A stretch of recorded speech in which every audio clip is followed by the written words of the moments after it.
Okay, here's Meg here. So today I just worked on the Impulse yesterday. I changed oil on it, so I'm trying to get a bunch of maintenance stuff done on these two bikes this week because this one is going to the track this weekend and this one's going to LA next weekend.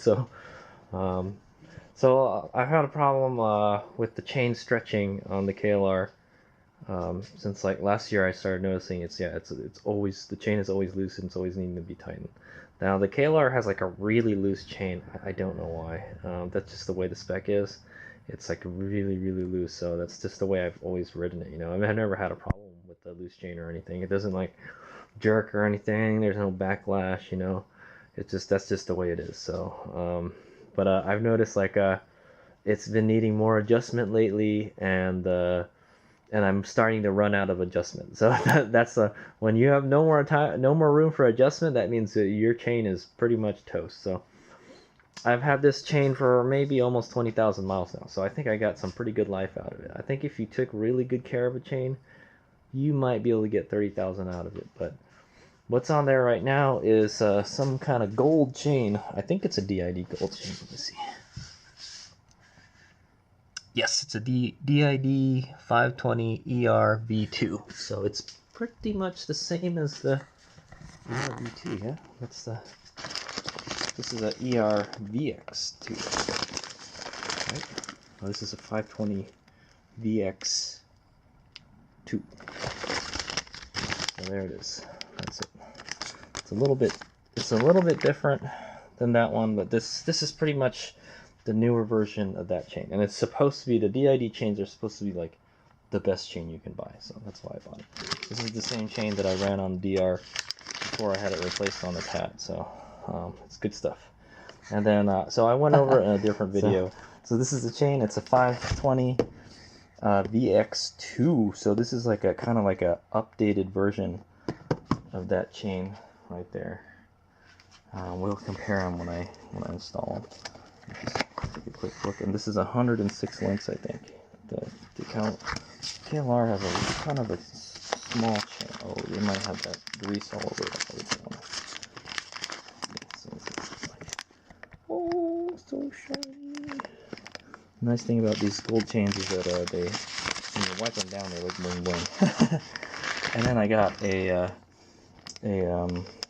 rivet type link for the same chain. I don't know if it's the clip. That's why we should take it out of the package. Okay, so yeah, they give you. Why is it open already? What the hell, man? That's not good. Maybe somebody returned this or something. Anyway, I got a clip type one that came with this.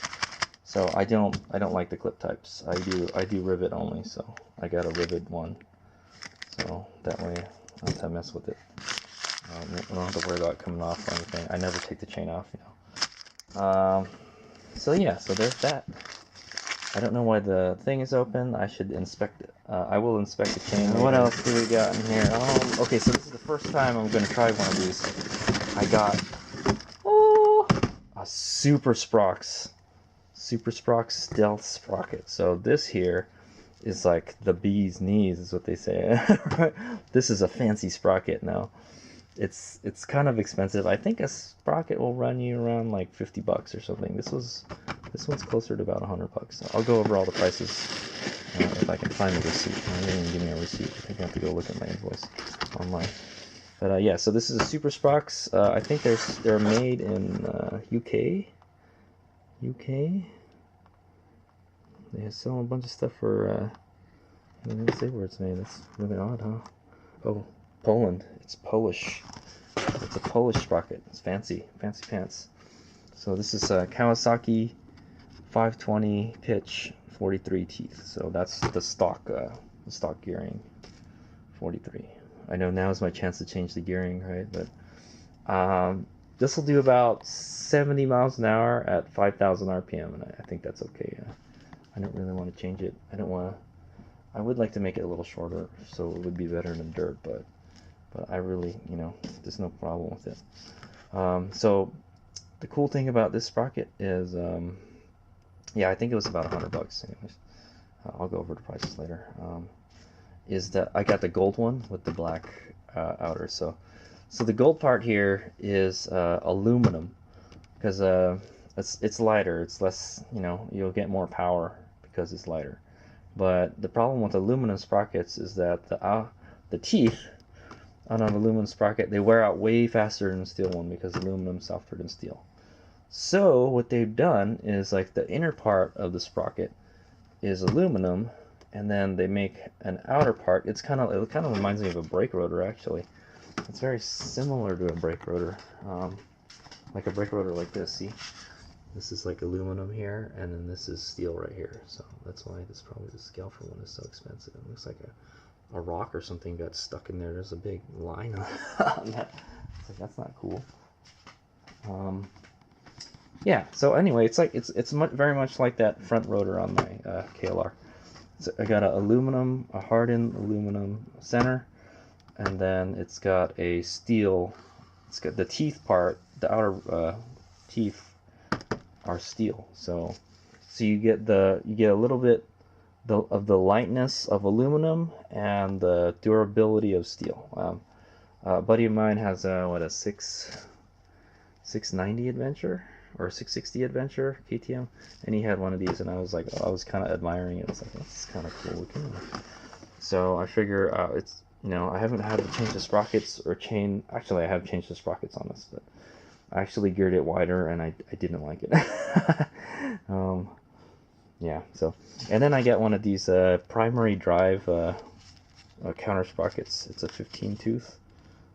Is that the stock size? Yeah, I guess it's the stock size. It's 1543. I never heard of Primary Drive. I think they're a pretty new company. I think they're a U.S. company also. Yeah, why would you not have a thing where it's made? I don't know. But I think it's an American company. I buy JTE or Sun sprockets, but I was going to try this Primary Drive sprocket. I heard these are, from the reviews I was looking at, I heard they're really good. And I think it's, it's just about the same price as other sprockets. There it is. And I think that's it. That's all the goodies I got for the KLR. It's all for the KLR. Now we'll go over the prices real quick. And then I got to get this installed by this week, because like next week we're going out. So, and then we gotta get this bike ready to go to the track. So, all right. But I got the Super Sprocket and a Primary Drive front sprocket. So whenever you change your chain, you should change the sprockets too. Now if your sprocket wears out in between, it's okay to go ahead and change it. But yeah, generally your front sprocket will wear out faster than your rear sprocket, because it just spins so much. But this is the metal's like super hard on it. So this was already kind of open when I first got it. The Master Link thing was open, so I was like, well, we better make sure that's the right chain and all. So I went and counted all the links, and there are 105. And with the Master Link, it makes it 106. So this one is good. There's like a little hair on it, man. So I found out when you're counting the links, you don't just count the outer one. You count the inner ones too, so it'll be like count 1, 2, 3, 4, 5. Just basically just count between each of the links. But it'll be like 1, 2, 3, 4, 5, 6, 7, and then you just keep on going. And I counted about 105, so that's what we need. The KLR uses a 106 link chain. It's kind of small. And then we're gonna go ahead and change the sprockets. So today will be just a little vlog on how to do that on a KLR. And it's pretty much the same for most bikes that are similar, that just have yeah, it's pretty much the same process for all the bikes, except the way the sprockets go on might be different. So let's get started. So what I'm going to do first is put some gloves on. Okay, so here's the email I got from Rocky Mountain ATVMC.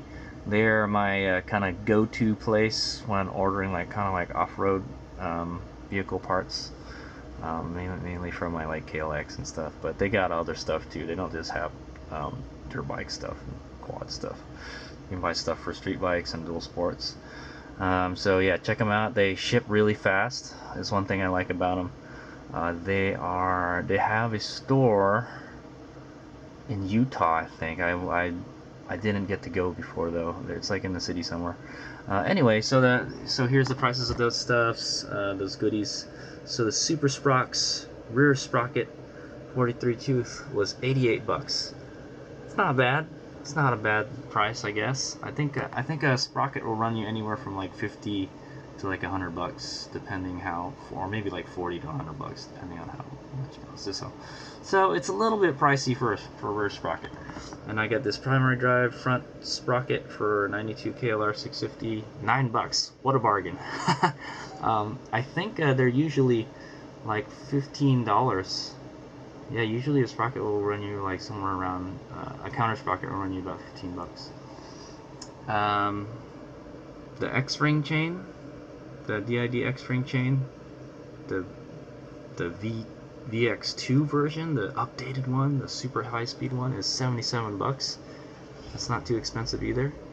And then the Master Link was another $8.50. I like that Master Link. That's the rivet style, as you can see. And then that turn signal cost me 20 bucks. And then I got $42 in Rocky Mountain Cash. I didn't even know I had that, so I actually got a pretty good deal on everything. I paid $203 for all that stuff. So that's awesome.